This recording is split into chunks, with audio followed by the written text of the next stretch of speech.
This is a story about Joey Durel and the 7 C's. No, not those. These.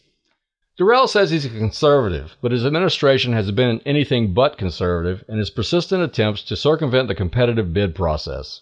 This has driven up the cost of services purchased by Lafayette Consolidated Government. It's also left LCG taxpayers subject to corruption and cronyism in the awarding of those contracts. We'll get to the 7th C in a bit. Here's why it matters. Like a lot of people in Lafayette, Joey Durel describes himself as a conservative. He's a former small businessman. He's a past president of the chamber. He's a Republican. He's a David Vitter fan. In fact, his daughter and son-in-law work for the senator. Durel won election in 2003, claiming that he wanted to run LCG like a business. But there are all kinds of businesses and all kinds of business people. There's also an aspect inherent in the idea of running government like a business that can conflict with the best interests of taxpayers. A business owner can choose to do business with whomever he or she wants. It's his or her money, and they must live with the choices they make. But governmental leaders don't have the same freedom for one simple reason. It's not their money. It's taxpayers' money. Allowing governmental leaders to do business with only the people they want to do business with can conflict with measures put in place to ensure that the government gets the most bang for the buck out of the dollars it takes from taxpayers. Competition is a core component of the American free enterprise system. In fact, some argue that competition legitimizes capitalism because of the impartiality it imposes on that system. Competition is viewed by many conservatives as part and parcel of the pursuit of happiness enshrined in the Declaration of Independence. When it comes to government contracting, competition is even more important.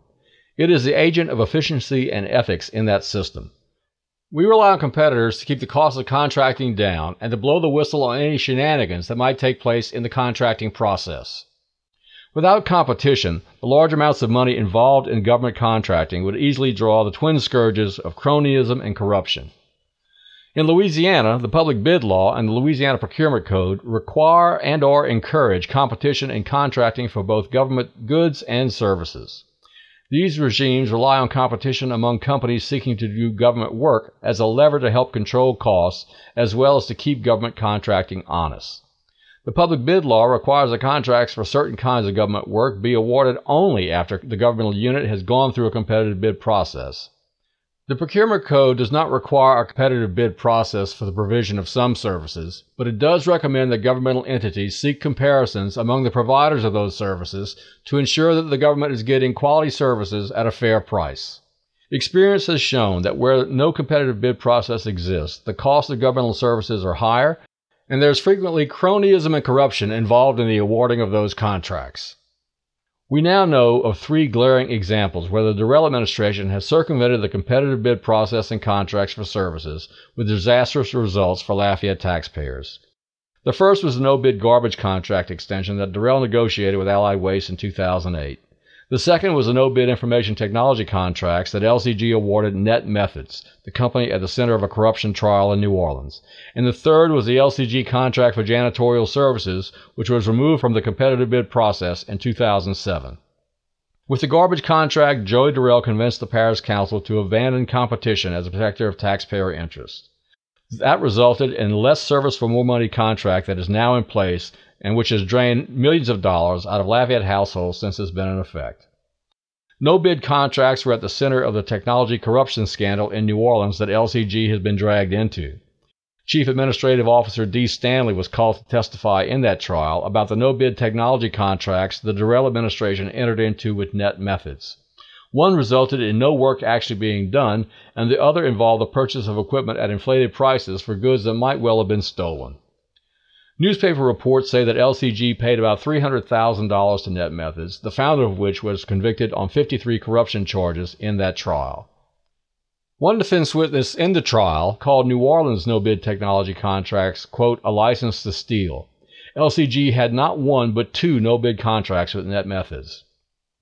There is ample evidence of work in the Durel administration that no-bid contracts of all stripes are a recipe for Lafayette taxpayers to lose. There's an old saying that the first time something happens, it's an accident. The second time is a coincidence. The third time is a habit. Self-proclaimed conservative Joey Durel and his administration have a bad habit of circumventing the competitive bid process, and it is costing Lafayette taxpayers millions of dollars every year. Let's see how things have worked out for Lafayette taxpayers since LCG converted its janitorial service contract from a competitive bid to a no-bid contract. Until 2007, LCG put its contract out for bid.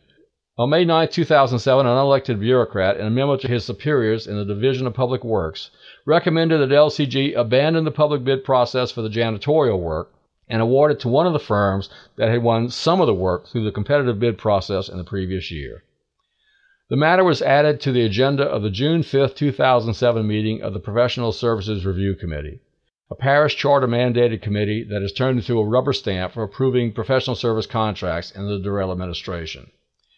The recommendation to yank the janitorial services contract from the public bid process was approved by that committee at the June 5th meeting. The recommendation was forwarded to Durel by way of D. Stanley on June 7th. Both signed off on it, and by mid-June, the LCG competitive bid era on the janitorial contract was over. Despite the recommendation contained in the State Procurement Code, LCG did not invite two other janitorial firms to submit qualifications or proposals for the work in 2007. How's this worked out for taxpayers?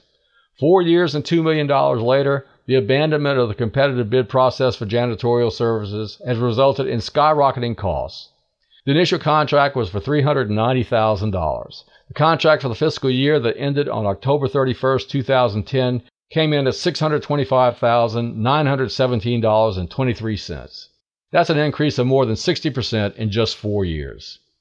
LCG got around using the public bid law for janitorial services because technically they could. They ignored the procurement code recommendation that they solicit comparative proposals on a janitorial contract because technically they could. What is clear is that they consciously abandoned the tools at their disposal that were designed to ensure that the interests of Lafayette taxpayers were protected. As was the case with the garbage contract, Durel abandoned a core tenet of his supposedly strongly held conservative beliefs, the power of market competition, in order to simplify life for bureaucrats and the contractors doing the work. Technically and legally he could, but does that make it right?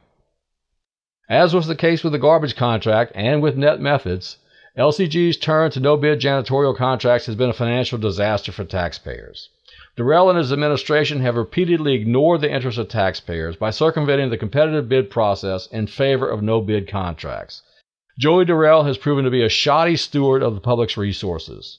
Despite proclaiming himself to be a conservative, in reality Joey Durel has actually been quite liberal with our money through the use of no-bid contracts for the performance of governmental services. This abandonment of market competition and the awarding of government contracts wastes our money, as it does with the solid waste contract.